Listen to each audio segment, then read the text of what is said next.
Okay, so welcome back. As usual, I've got more issues. Trying to work through them bit by bit.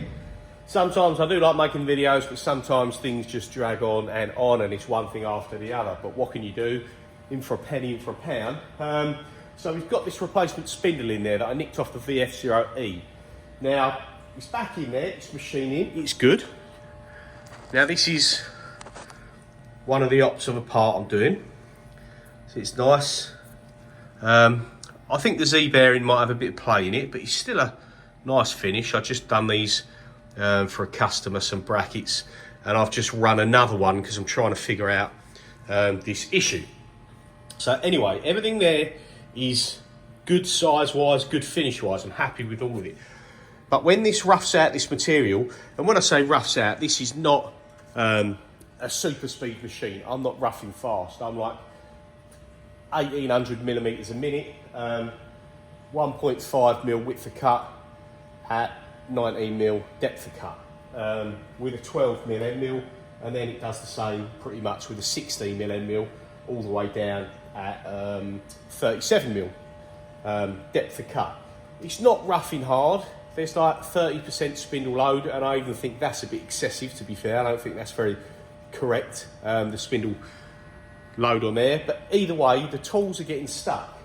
Now, when I put the other drawbar in, I done the drawbar height, I reset that, I re-shimmed the tool release piston. I had to put a 1.25 mil shim on it. If you remember in the previous video, I said there was about a millimetre difference in the drawbars.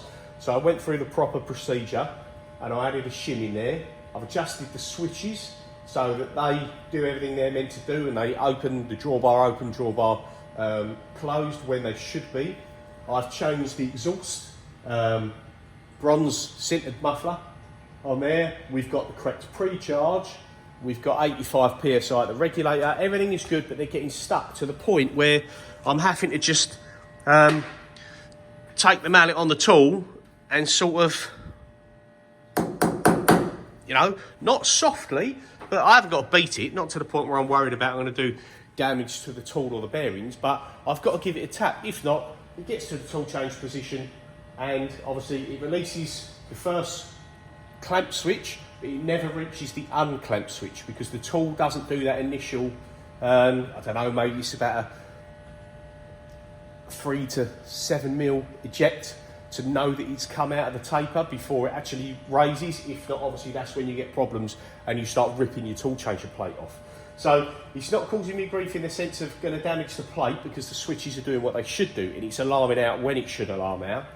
But I'm trying to get to the bottom of why it's sticking. Now, the taper itself in the spindle looks good. It feels really nice. It looks really nice. I'll try and see up there. It isn't burred up.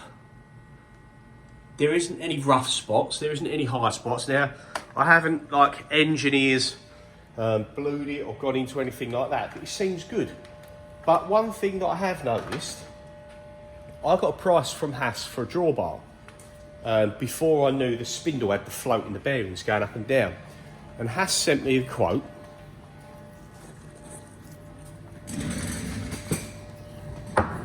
Now you can see on there, drawbar assembly, 79 springs, 62 millimetre. So I'm guessing that's the diameter. I don't know actually. But yeah, drawbar assembly, 79 springs. Now, I've looked at all, I say all, both drawbars. I put this drawbar in here is the one originally from here. And then this drawbar is the one originally out of that spindle off the VF0E. Now, both drawbars have got 81 springs, so they've got 2 extra.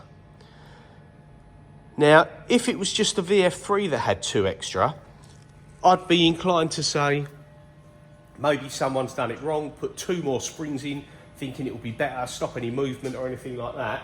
Obviously, it's going to give you more clamping force, but I wonder if that extra 2 springs is pulling it up into the taper too hard. I don't know. I'm kind of guessing, clutching at straws. I'm going to remove these now and have a measure up and see what's what.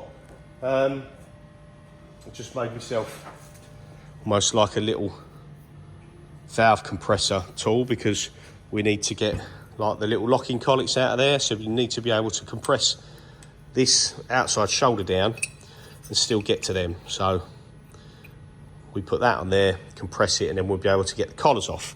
And I'm going to take this apart and have a look. But any ideas from anyone else? Now, I spoke to someone else who said it's probably the taper's bad in the spindle. Could well be. Excuse me, very rough with this flue that's going around.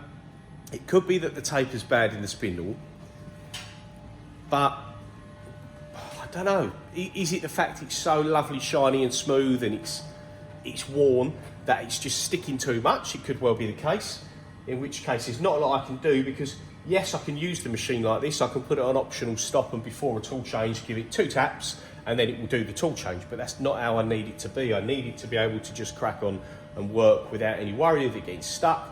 Possibilities of ripping the tool changer off, which I'm pretty sure that won't happen, but it's still in the back of your mind in case it does, because I just bought this bloody one brand spanking new for 960 or 970 pounds. So definitely don't want that to happen.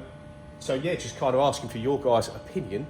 What else could be causing me the issue of tools getting stuck in the taper? Now, the spindle is not running hot. It's running a 17-minute cycle. I think I mentioned this on the last video. Roughly a 17-minute cycle. Almost all the tools, bar the drills, are at 6,500 RPM pretty much. 6,000, 6,500 RPM. And only the 2 tools that are doing the roughing are the ones that are getting stuck. Now, every other tool, the face mill, the spot drill, the engraving tool, obviously there's no load on them, so they're not getting, maybe they're not getting vibrated, pushed in as hard, I don't know, but they're not getting stuck.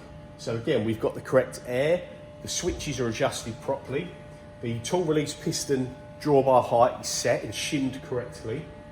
So, is it a bad taper and I'm going to have to look at this spindle coming out and getting ground? Or is there something else that I'm missing? Is it to do with Haas saying there should be 79 springs in that drawbar, and the fact that I've got 81?